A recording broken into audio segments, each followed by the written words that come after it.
Hey, welcome back. It's Jason Walter here. Here is your stimulus package and stimulus check update. Okay, let's briefly talk about this pandemic and some recent trends regarding that, because that could affect our next stimulus package.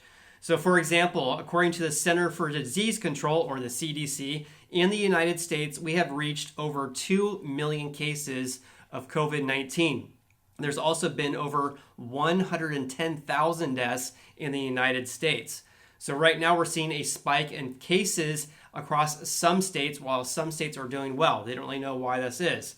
So for example, Texas on Wednesday reported over 2,500 cases in one single day, and that was the highest one-day total since this pandemic has occurred. If you recall, Texas was one of the first states to reopen. They actually let their stay-at-home orders expire on April 30th.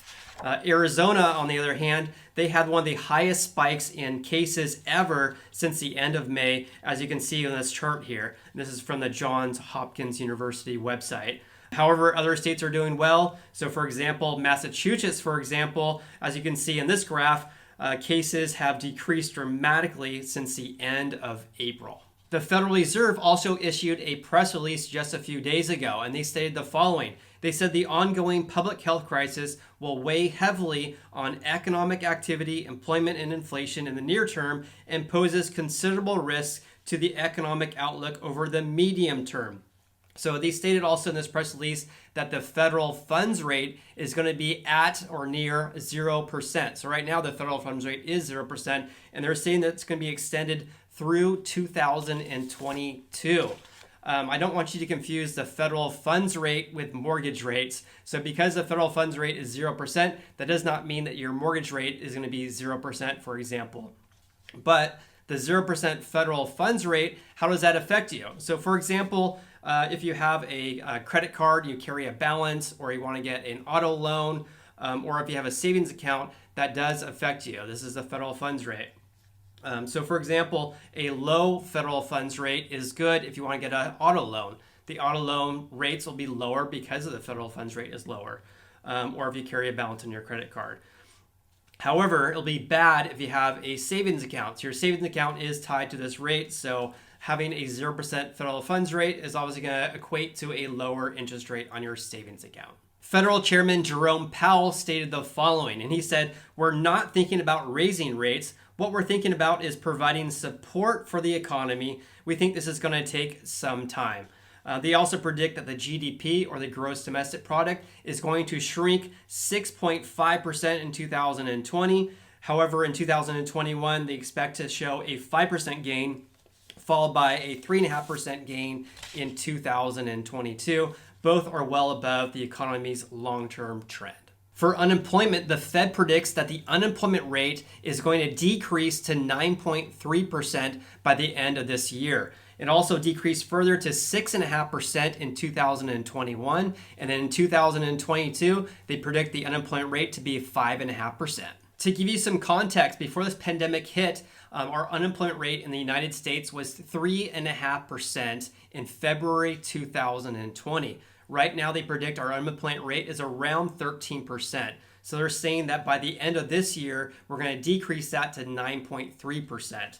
But just last week, we had another announcement that 1.5 million Americans filed for unemployment benefit claims. So now we have over 44 million Americans who have filed for unemployment just within the last couple of months. However, there is good news, and that is that the number of people who have filed for unemployment benefit claims has decreased every single week for the past 10 weeks. So we do have a very high unemployment rate, but this is a step in the right direction. Treasury Secretary Steven Mnuchin stated yesterday that shutting down the economy for a second time due to a second wave of COVID-19 is not going to be an option.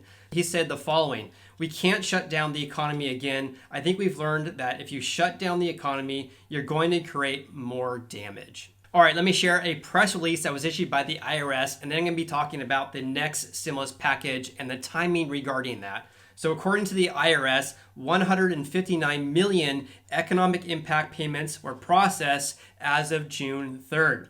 120 million were sent to Americans by direct deposit, $35 million by check, and $4 million payments were made in the form of a prepaid debit card. If you missed my previous video about that, I'll leave a link in the description below for that. Trump senior advisor Kevin Hassett stated the following, and he said, the odds of there being a phase 4 deal are really close to 100%, even after a positive jobs report in May. Of course, he's referring to the next stimulus package. He said a repeat performance in June, which means a positive job reports for June, would absolutely affect the things that we pursue in additional legislation. This obviously goes in line with what Republicans in the Senate want to do, which is more or less a wait and see approach.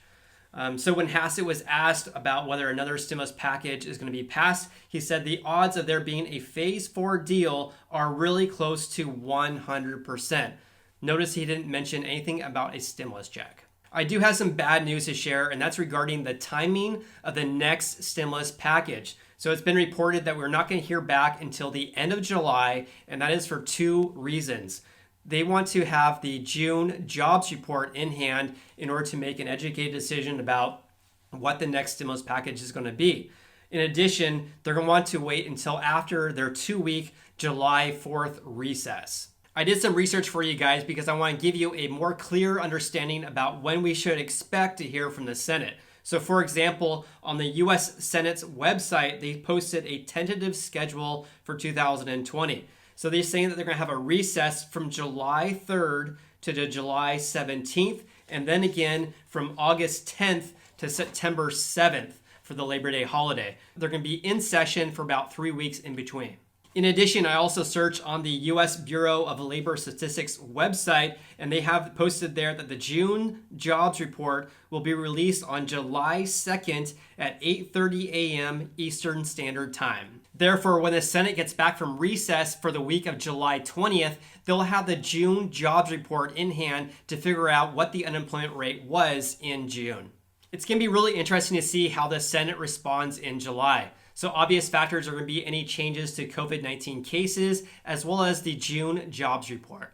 Okay, let's talk about changes to the Paycheck Protection Program. So for example, the PPP Flexibility Act was approved, and there are 2 major changes. The first major change was an extension of the time period that you have to use your PPP funds. So it was 8 weeks, but it was just extended to 24 weeks in order to use your funds for qualifying purposes, which again is for payroll, mortgage, rent, or utilities. The second major change was regarding the threshold that people must use their funds for payroll purposes. So it was 75%, that 75% of all the funds you receive must be used for payroll purposes. Now that's been reduced to 60%.